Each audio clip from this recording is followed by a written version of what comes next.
जैन साथियों, कैसे आप सभी? उम्मीद है बहुत बेहतरीन होंगे और आप सभी की तैयारी भी बहुत शानदार चल रही होगी। तो दोस्तों, यूपी ट्रिपल सी पेट के लिए लगातार कुछ ना कुछ बेहतरीन कंटेंट के साथ मैं हाजिर होता हूं और आज आप सभी के लिए ज्योग्राफी के महत्वपूर्ण क्वेश्चन लेकर आया हूं। ये प्रश्न आप सभी के एग्जाम के लिए बहुत ही महत्वपूर्ण है और दोस्तों इसमें हम लगभग 30 क्वेश्चन करने वाले हैं। चलिए बिना देरी के शुरुआत करते हैं। सबसे पहले यही कहेंगे कि अगर आप चैनल पर ना हैं तो ज़रूर सब्सक्राइब कर लें। आने वाले हर नोटिफिकेशन अपडेट के लिए बेल आइकन दबा लें ताकि आपको नोटिफिकेशन मिलती रहे कोई भी क्लास आती है। ठीक है, चलिए पहले क्वेश्चन पर बढ़ते हैं। पहला क्वेश्चन, और मैं आप सभी को बता दूं ये क्वेश्चन थोड़े बेहतरीन है। मतलब यहाँ पर हमने हर प्रकार के क्वेश्चन लेने की कोशिश की है, थोड़े फसलों से रिलेटेड या अन्य भी किसी से, क्योंकि एग्जाम में ज्योग्राफी से ऐसे क्वेश्चन आपके एग्जाम में बन सकते हैं। ठीक है, जैसे पहला क्वेश्चन कह रहा है कि चमत्कारी फसल के रूप में किसे जाना जाता है। इस क्वेश्चन का राइट आंसर क्या होगा आप सभी को बताना है। फिलहाल इस क्वेश्चन का राइट आंसर सी होगा, सोयाबीन। अगर सोयाबीन के उत्पादन में सबसे नंबर 1 पर पूछूं तो क्या बोलेंगे? वर्तमान में राजस्थान सोयाबीन के नंबर 1 है। ठीक है, याद रखेंगे। चलिए नेक्स्ट क्वेश्चन पर चलते हैं। क्वेश्चन नंबर 2 ये रहा। क्या किस ग्रह को पृथ्वी की बहन कहा जाता है? आप सभी को पता होगा किस ग्रह को पृथ्वी की बहन कहा जाता है। तो क्या बोलेंगे? बिल्कुल सही, किस ग्रह को पृथ्वी की बहन कहा जाता है? तो राइट आंसर क्या होगा? बी, शुक्र को कहा जाता है। ठीक है, आपने जैसे ये सूर्य है, सूर्य है, सूर्य से अगर मैं सबसे दूरी बढ़ते क्रम में बुझूं तो सबसे पहले क्या आता है? सबसे पहले सर बुध आता है। ठीक, बुध, फिर कौन सा आता है? फिर आपका शुक्र आता है। क्या बोलेंगे दोस्तों? शुक्र आता है। फिर आपका आता है पृथ्वी। पृथ्वी या, और ये दोनों पास पास है इसीलिए इन्हें क्या कहा जाता है? पृथ्वी की बहन। साथ ही दोस्तों कहते हैं मतलब सांझ का तारा, भोर का तारा भी शुक्र को कहा जाता है। ठीक है, नेक्स्ट ये रहा। कह रहा किस राज्य में समानांतर लेटराइट मिट्टी का, मतलब सामान्यतः लेटराइट मिट्टी का विस्तार पाया जाता है। दोस्तों लेटराइट मिट्टी कहाँ पाई जाती है? मैं आप सभी को अगर बात करूं तो देखो, लेटराइट मिट्टी जो है जहां पर वर्षा ज़्यादा होती है और उसके कारण मिट्टी का जो कटान हो जाता है, यानी कि जो उर्वर मिट्टी निकल जाती है, फिर जो मिट्टी बचती है उसे हम लेटराइट मिट्टी के नाम से जानते हैं। जैसे ही इस प्रकार से मैं बात करूँ, आप सभी को पता है हिंद महासागर से आने वाला जो तूफान होता है, यानी कि यहाँ से जब वर्षा आती है तो सबसे पहले केरल वाले तट पर टकराती है और इस वाले यानी कि ये पश्चिमी तट पर वर्षा करती है। कहाँ पर दोस्तों? पश्चिमी तट पर वर्षा करती है। तो पश्चिमी तट पर पूरी जितनी भी दोस्तों मिट्टी पाई जाती है वो कैसी? लेटराइट मिट्टी पाई जाती है। कैसी दोस्तों? लेटराइट मिट्टी पाई जाती है। कैसी दोस्तों? लेटराइट मिट्टी पाई जाती है। ठीक है, अच्छा अब यहाँ पर कौन सा? सर पंजाब तो यहाँ पर पड़ता नहीं, पश्चिम उत्तर प्रदेश भी नहीं, पश्चिम बंगाल भी नहीं, तो कौन सा पड़ेगा? कर्नाटक। कर्नाटक बूझे, केरल बूझे, तमिलनाडु, सॉरी तमिलनाडु नहीं, कर्नाटक, केरल, यहाँ पर जो आपकी मृदा पाई जाती है वो लेटराइट मृदा पाई जाती है। और इसमें ज़्यादातर कैसी? बागवानी खेती, जैसे काजू वगैरह बागवानी खेती लेटराइट में होती है। क्वेश्चन 4 पर चलेंगे। कह रहा किस देश से मकर रेखा गुजरती है? ये आप सभी को बताना है। मकर रेखा की मैं आप सभी को बात करूं तो आप सभी को पता है ये हमारी पृथ्वी है दोस्तों। ठीक है, पृथ्वी की ये बीचों बीच से निकलती है, इसे 0 डिग्री रेखा कहते हैं। ठीक है, ऊपर 23.5 डिग्री रेखा आपको देखने को मिलती है। ठीक है, नीचे जो रेखा 23.5 डिग्री दक्षिणी गोलार्ध में देखने को मिलती है, इसे ही आप मकर रेखा के नाम से जानते हैं। क्या बोलेंगे दोस्तों? इसे ही आप दोस्तों मकर रेखा के नाम से जानते हैं। क्लियर आप सभी को? आशा तो क्या बोलेंगे? कहाँ से निकलती है? Switzerland, Botswana, Zimbabwe, Zambia. तो इस क्वेश्चन का राइट आंसर विकल्प उत्तर बी होगा, ये बोत्सवाना से निकलती है। बोत्सवाना, नामीबिया, साउथ अफ्रीका, ये अफ्रीका के देश हो जाएंगे, अफ्रीका के देश हो जाए, यहाँ से ये निकलती। फिर उसके बाद ये ऑस्ट्रेलिया के तरफ जाती है, ऑस्ट्रेलिया से होकर गुजरती है। ठीक है, तो ये कुछ देश हैं जहाँ से आपकी मकर रेखा गुजरती है। ठीक है, चले नेक्स्ट क्वेश्चन पर चला जाए। अगला क्वेश्चन ये रहा। एक मिनट दोस्तों, ये वाला हमने किया था, ये चौथा भी कर चुके हैं। ये लीजिए 5वां क्वेश्चन। कह रहा मैरीकल्चर का किसका उत्पादन कहा जाता है? इस प्रकार के क्वेश्चन आपके एग्जाम में लगातार पूछे जाते हैं। ये आपके एग्जाम में पूछ सकता है कि मैरीकल्चर किसका उत्पादन होता है? वृक्षों की, झाड़ियों का, फूलों का, समुद्री जीवों का या मधुमक्खियों का? क्वेश्चन का 5 का राइट आंसर होगा सी, समुद्री जो जीव होते हैं इनके जो उत्पादन होता है इन्हें मैरीकल्चर के नाम से जाना जाता है। क्वेश्चन 6 कह रहा है कि क्वेकर सिटी के उपनाम से कौन है जाना जाता है? क्वेकर शिकागो दोस्तों है, इसे ध्रुव नगरी भी कहा जाता है, मतलब ध्रुव प्रांत करके होता है। ठीक है, ध्रुव नगरी के नाम से भी जाना जाता है। ठीक है, शिकागो को। बाकी आप सभी को बताना है राइट आंसर क्या होगा। ऑप्शन नंबर सी होगा, यानी कि फिलाडेल्फिया। फिलाडेल्फिया को क्विकर सिटी के नाम से जाना जाता है। ठीक है, फिलाडेल्फिया को क्विकल नदी के नाम से जाना जाता है। ठीक है, अच्छा अगर मैं आपसे दूं एंटलीज का मोती, कई बार एग्जाम में क्या बोलेंगे? एंटलीज का मोती, एंटलीज का मोती किसे कहा जाता है? क्या बोलेंगे? एंटलीज का मोती किसे कहा? तो एंटलीज का मोती क्यूबा को कहा जाता है। किसे? क्यूबा। क्यूबा को एंटलीज का मोती कहा जाता है, जो आपके एग्जाम में लगातार आता है। ठीक है, अच्छा ये आपके एग्जाम में पूछे जाने वाले क्वेश्चन है। नेक्स्ट ये रहा क्वेश्चन नंबर 7। कह रहा किस फसल के प्रति हेक्टर अधिक जल की आवश्यकता होती है? पड़ती है? आप सभी को पता होगा प्रति हेक्टर अधिक जल की आवश्यकता किसे पड़ती? जौ, गेहूं, गन्ना, मक्का। निम्न में से क्या होगा? राइट आंसर सी होगा गन्ना। गन्ना यहाँ पर सबसे ज्यादा पड़ती। देखिए गन्ना, हालांकि देखिए जौ है, गेहूं, ये किसकी फसलें हैं? तो आप सभी को पता होगा ये सर रवि की फसलें हैं। इनमें कम तापमान और कम वर्षा की जरूरत होती है, ठीक है। और जो भी रबी की फसलें होती हैं यहाँ पर वर्षा की मात्रा कम चाहिए, ठीक है। वर्षा की मात्रा क्या चाहिए? कम चाहिए। जैसे मैं धान की बात करता हूँ, धान कैसी? खरीफ की फसल है। कैसी दोस्तों? ये खरीफ की फसल है, ठीक है। खरीफ की फसल है धान, ठीक है। और यहाँ पर वर्षा की मात्रा ज़्यादा होनी चाहिए।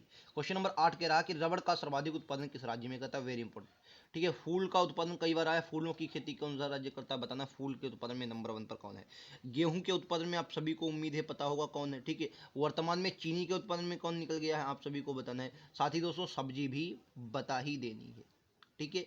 तो क्या बोलेंगे? फूल के में तमिलनाडु। क्या बोलेंगे? फूल के उत्पादन में तमिलनाडु। गेहूं और सब्जी में वर्तमान में यूपी। गेहूं और सब्जी में वर्तमान में यूपी। और चीनी में वर्तमान में महाराष्ट्र नंबर 1 पर निकल गया है, क्योंकि पिछली बार अगर देखा जाए तो यूपी में गन्ना जो था बहुत अच्छे लेवल पर नहीं हो पाया। राइट आंसर क्या होगा? रबड़ का सर्वाधिक उत्पादन किस राज्य में पाया जाता है? अब आप बताएंगे इस क्वेश्चन का राइट आंसर, ठीक है। तो बहुत से लोग इसमें गड़बड़ भी समझ रहे हैं, लेकिन निम्न में से बता दें तो त्रिपुरा होगा। वैसे केरल होता है, लेकिन इनमें से आपका त्रिपुरा होगा। आप सभी को ये बात याद रखनी है। नेक्स्ट क्वेश्चन आप सभी की स्क्रीन पर ये रहेगा, क्वेश्चन नंबर 9। तेरा गेहूं की कृषि का आदर्श तापमान क्या होता है? मैंने क्या बोला? गेहूं दोस्तों जो होती है रवि की फसल है, और रवि की फसलें जो भी होती है इनमें कम तापमान की आवश्यकता होती है, कोई बहुत तापमान नहीं, क्योंकि ये जाड़े की फसलें होती हैं गेहूं की फसलें। राइट आंसर क्वेश्चन का आपका बी हो जाएगा। 150 से 200 सेंटीग्रेड आपका चाहिए तापमान। ऑप्शन नंबर बी होगा, ठीक है। चलिए नेक्स्ट क्वेश्चन ये रहा भाई साहब। कह रहा किस पर्वत में, एक मिनट दोस्तों, क्वेश्चन नंबर 9 था, क्वेश्चन नंबर 10 देख लो भाई साहब। कह रहा माउंट एवरेस्ट के बाद विश्व की दूसरी सर्वोच्च पर्वत श्रेणी कौन सी? दूसरी विश्व की सबसे, तो माउंट एवरेस्ट तो सबसे नंबर 1 पर है, आप सभी को पता होगा। अगर दूसरे नंबर पर पूछिए तो क्या बोलेंगे? K2 garden national. अच्छा ये किसकी सबसे ऊंची शिखर श्रेणी है? तो भारत की तो है, लेकिन साथ ही आपको काराकोरम श्रेणी की सर्वोच्च चोटी पूछे, किसकी? काराकोरम। क्या बोलेंगे दोस्तों? काराकोरम की सर्वोच्च चोटी पूछी है तो भी बताएंगे कौन सी? काराकोरम की भी माउंट K2 हो जाएगी। क्लियर आप सभी को? चलिए नंदा देवी जो है ये उत्तराखंड की सबसे ऊंची चोटी, नंदा देवी, ठीक है। कंचनजंगा अपने भारत की सर्वोच्च चोटी, ठीक है। पीओके के अगर मामला छोड़ दिया जाए तो भारत की सर्वोच्च चोटी कौन सी? कंचनजंगा। क्लियर आप सभी को? ये बातें आप सभी को पता होनी चाहिए, एग्जाम में लगातार पूछी जाती हैं। चलो भाई साहब नेक्स्ट क्वेश्चन, क्वेश्चन नंबर 11 आप सभी के लिए यह रहेगा। यार किस पर्वत को सह्याद्री के नाम से जाना जाता है? अच्छा इसे सह्याद्री के नाम से जाना क्यों जाता है? देखिए ये जो है इस प्रकार से आपको मिलेगा। यहाँ पर जो अगर पश्चिमी घाट को आप देखेंगे, किसको दोस्तों? पश्चिमी घाट को। तो जो पश्चिमी घाट है ये वास्तविक पर्वत नहीं है।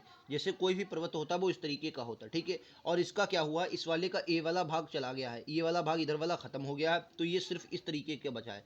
सिर्फ किस तरीके? इस तरीके का बचा है, ठीक है। तो इस तरह एक तरफ से, तो इसीलिए क्या होता है, इसे सह्याद्री के नाम से जाना जाता है पश्चिमी घाट को, ठीक है। और यहाँ पर सबसे ज़्यादा जैव विविधता भी पाई जाती है। जैव विविधता पाने का एक ही कारण है, क्योंकि ये वर्षा सबसे ज़्यादा होती है। देखो जैव विविधता भी कहीं ना कहीं वर्षा पर आधारित है, क्योंकि जहाँ पर वर्षा ज़्यादा होगी वहाँ पर सदाबहार वन पाए जाएंगे, और जहाँ पर वन पाए जाएंगे वहाँ जैव विविधता अपने आप ही अधिक होगी, ठीक है।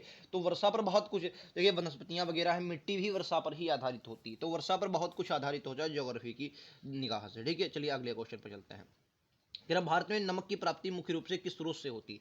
सागरी जल से होती, झील और मृदा जल से होती, चट्टान की नमक से, या इनमें से सभी से?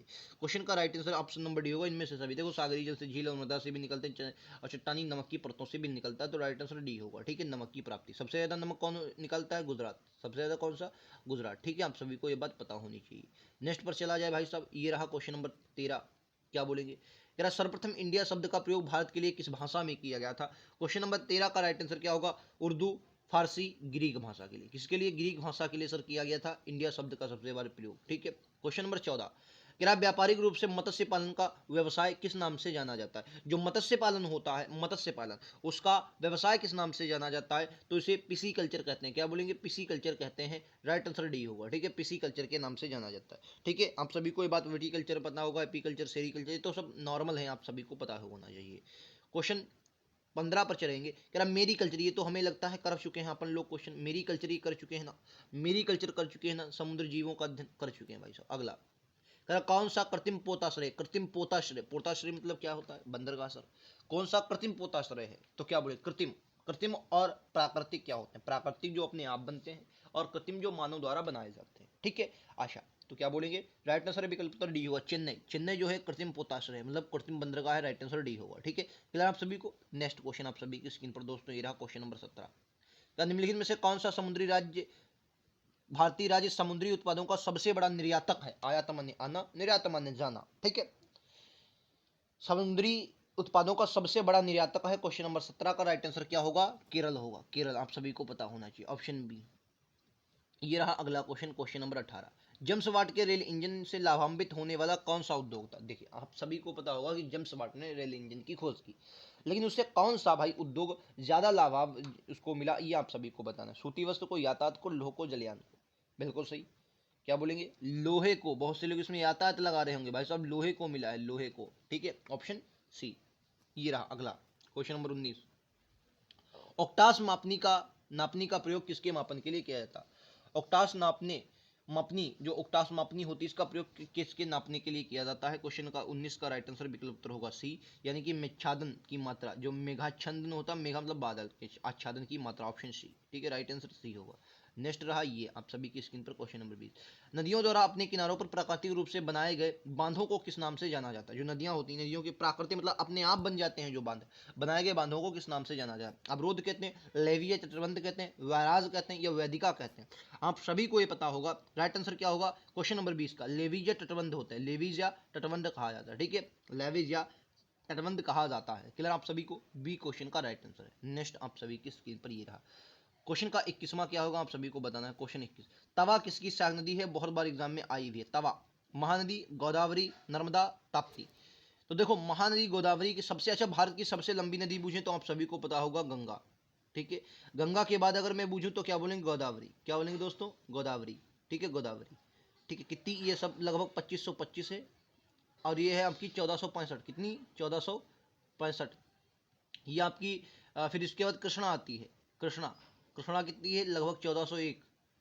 और ये आपकी फिर उसके बाद चौथे नंबर पर आती है नर्मदा। ये पूछा जाने वाला क्रम है भाई साहब। नर्मदा लगभग 1300 के आसपास है दोस्तों, मैं इस वक्त भूल रहा हूँ 1376 या 75, 1300 ऐसे ही कुछ है, मैं बोल रहा हूँ तो इसे मैं लिखूंगा नहीं क्योंकि मुझे कन्फ्यूजन है। नर्मदा। तो अगर पूछा कि भारत की चौथी सबसे बड़ी नदी, ये कहो कई बार एग्जाम में आया, चौथी सबसे बड़ी नदी, तो क्या बोलेंगे? नर्मदा। नर्मदा भारत की चौथी सबसे बड़ी नदी है। सॉरी, ये तवा, तवा कह रहा है 21 का, तवा किसकी सहायक नदी है? तवा गोदावरी की है। राइट आंसर क्या होगा? Godavari, option number B. Tawa किसकी सहायक नदी है? गोदावरी की सहायक नदी है। तवा जो नदी है वो गोदावरी की सहायक नदी है। आप सभी को यह भी याद रखना है, नर्मदा चौथी सबसे बड़ी नदी है और गोदावरी अगर पूछे तो दूसरी सबसे बड़ी नदी है। क्लियर है आप सभी को? ये बातें आप सभी को याद रखनी है, ठीक है। चलिए अगले क्वेश्चन पे चला जाए। माफी चाहेंगे दोस्तों, इसका क्वेश्चन का राइट आंसर, तवा जो नदी है वो नर्मदा की ही सहायक नदी है। किसकी? नर्मदा की। मैं कंफ्यूज हो गया।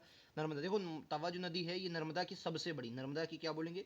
नर्मदा की सबसे बड़ी सहायक नदी है। नर्मदा की सबसे बड़ी सहायक नदी कौन सी हो जाएगी? तवा। और तवा बेसिकली ज्यादातर मध्य प्रदेश में आपको देखने को मिलती है, मध्य प्रदेश में बहती है, और नर्मदा की सबसे बड़ी सहायक नदी है तवा, ठीक है, याद रखेंगे। माफी चाहेंगे दोस्तों, थोड़ा कंफ्यूजन हुआ है। अगले क्वेश्चन पे चलते हैं। अगर मलेरिया की दवा कुनेन किस वृक्ष से प्राप्त की जाती है? वेरी इंपॉर्टेंट क्वेश्चन, लगातार एग्जाम में आने वाला क्वेश्चन। मलेरिया की दवा कुनेन किस वृक्ष से निकाली जाती है, मतलब प्राप्त की जाती है? राइट आंसर क्या होगा? सिनकोना वृक्ष से। किसके दोस्तों? सिनकोना के वृक्ष से निकाली जाती है। सी क्वेश्चन का राइट आंसर होगा। आप सभी को ये बात याद रखनी है। नेक्स्ट क्वेश्चन पर चलते हैं, क्वेश्चन नंबर 23। तेरा भारतीय मानक समय किस स्थान पर स्थानीय समय को दर्शाता है? नई दिल्ली, कोलकाता, चेन्नई, प्रयागराज। आप सभी को पता होगा भारत में जो मानक समय है वो 82 डिग्री रखी गई है, और ये भारत के 5 राज्यों से होकर गुजरती है। 5 राज्यों से होकर गुजरती है। छत्तीसगढ़ एक ऐसा राज्य है जहाँ से दोनों रेखाएं होकर गुजरती हैं, ये बात आप सभी को पता होनी चाहिए। साथ ही मैं आप सभी को बता दूं, भारत जो मानक रेखा प्रयागराज की नैनी से होकर गुजरती है। आप सभी को ये बात याद रखनी है। चलिए नेक्स्ट क्वेश्चन पर चलते हैं, क्वेश्चन नंबर 24। कह समान ग्रीष्मकालीन तापमान वाले स्थानों को मिलाने वाली रेखाओं को क्या कहा जाता है? समान ग्रीष्मकालीन तापमान को मिलाने वाली जो रेखाएं होती हैं इनको दोस्तों क्या कहते हैं? बिल्कुल सही, ऑप्शन नंबर ए, क्या कहते हैं? आइसोथर्म कहते हैं। आइसोथर्म कहा जाता है। राइट आंसर ए होगा, ठीक है। आज ज्योग्राफी के कुछ ऐसे महत्वपूर्ण क्वेश्चन दोस्तों लेकर आया हूं जो आपके एग्जाम में लगातार बनते हैं और कंफ्यूजन भी करते हैं। जोजिला रहेगा। राइट आंसर क्या होगा? सी होगा। लेह एवं श्रीनगर को, लेह एवं श्रीनगर को जोड़ता है जोजिला दर्रा, ऑप्शन सी होगा, याद रखेंगे। लेह और श्रीनगर को जोजिला दर्रा जोड़ता है। नेक्स्ट क्वेश्चन पर चलते हैं। अगला क्वेश्चन कह रहा है कि जवाहर सागर, राणा प्रताप सागर, गांधी सागर जलाशयों का निर्माण किस नदी पर किया गया? क्या बोलेंगे? जवाहर सागर, राणा प्रताप सागर, गांधी सागर जलाशयों का निर्माण किस नदी पर किया गया? वेरी इंपॉर्टेंट क्वेश्चन हो जाएगा। क्वेश्चन नंबर 26 का राइट आंसर क्या होगा? बिल्कुल सही। क्या बोलेंगे? चंबल नदी। जी हाँ, चंबल नदी होगा। और चंबल आप सभी को पता होगा ये यमुना की सहायक नदी है। कई बार एग्जाम में ये भी है, किसकी सहायक नदी है? तो क्या बोलेंगे दोस्तों? ये यमुना की सहायक नदी हो जाएगी। क्लियर है? नेक्स्ट ये रहा क्वेश्चन नंबर 27। कह रहा किसी क्षेत्र के जनसंख्या वितरण को प्रभावित करने वाला सबसे प्रमुख कारक कौन सा होता है। कहने का मतलब जो जनसंख्या वितरण होता है उसको प्रभावित कौन करता है। तो मैंने क्या बोला, जलवायु। जलवायु एक महत्वपूर्ण भूमिका निभाएगी, आप सभी को ये बात पता होनी चाहिए, ठीक है। जलवायु राइट आंसर सी होगा, याद रखेंगे। 27 का 28वां क्वेश्चन आप सभी की स्क्रीन पर ये आएगा। कह रहा सुंदरी के विशाल उर्वरक संयंत्र का स्थापना सबसे उपयुक्त कारण कौन सा था। जो सुंदरी था इसके विशाल उर्वरक संयंत्र की स्थापना के लिए सबसे उपयुक्त कारण कौन था, आप सभी को बताना है। 28 का राइट आंसर विकल्प उत्तर डी होगा, यानी कि कोयले और कोक की स्थानीय प्राप्ति भी सही है। सल्फेट के जो राजस्थान जोधपुर बीकानेर तो होगा, वहां से जिप्सम की प्राप्ति हुई। समीपवर्ती दामोदर नदी के जलाशय की सुबलता, इसलिए ऑप्शन नंबर उपरोक्त नंबर मतलब डी हो जाएगा, ठीक है। उपरोक्त तो सभी आपके सही हैं। क्वेश्चन नंबर 29 पर आगे बढ़ेंगे। कह रहा राजस्थान की अधिकांश कागज मिलें पश्चिम बंगाल राज्य में स्थित होने के उपरोक्त कारण क्या। मतलब राजस्थान की जो अधिकांश कागज मिले पश्चिम बंगाल में, ऐसा क्यों है। तो आप सभी को ये बात याद रखनी है। देखो कच्चे माल की पर्याप्त मात्रा है पहली बार राजस्थान में, ये भी सही है। कोलकाता की विशाल जनसंख्या द्वारा देश के सबसे बड़े कागज व्यवहार की उपलब्धता होती है। और रानीगंज में झारिया में शक्ति के साधन के रूप में कोयला की प्राप्ति होती है, यानी डी इस क्वेश्चन का बिल्कुल करेक्ट आंसर हो जाएगा, डी होगा, ठीक है। ये क्वेश्चन मतलब खनिज से इंपॉर्टेंट क्वेश्चन आपके एग्जाम में बन सकते हैं। अगर नवीन जलोढ़ मृदा को क्या कहा जाता है, ठीक है भैया। पुरानी को बंजर मतलब बांगर, मतलब पुरानी, देखो पुरानी मृदा क्या हो जाती है, बंजर हो जाती है, तो मतलब बांगर है। और खादर क्या होगा, नहीं, ठीक है। अच्छा रेगुड़ मृदा किसे कहा जाता है, काली मृदा को रेगुड़, ये लिखा है रेगुड़, रेगुड़ नहीं रेगुड़। रेगुड़ मृदा जो होती है इसे काली मृदा को रेगुड़ मृदा कहा जाता है, ठीक है। ये 30 क्वेश्चन हमने इस वीडियो में निपटाए हैं। आपको कैसे लगे कमेंट बॉक्स में जरूर बताएंगे, और ऐसे ही लगातार प्रश्नों के लिए चैनल को जरूर सब्सक्राइब कर लें। लगातार ऐसे बेहतरीन क्वेश्चन कंटेंट के साथ आप सभी के लिए लेकर आता हूं, ताकि आप एक बेहतरीन स्कोर करें यूपी तलबसी पैट के लिए। हिस्ट्री पॉलिटी लगातार, और मैं आप सभी को बता दूं हमारे यहाँ लगातार मैं 50 नंबर की क्लास भी ले रहा हूँ, जो आपके लिए एग्जाम के लिए बहुत महत्वपूर्ण है, तो आप उसे भी देखें, ठीक है। मिलते हैं अगले वीडियो में, आज के इतना ही। थैंक यू दोस्तों, जय हिंद जय भारत।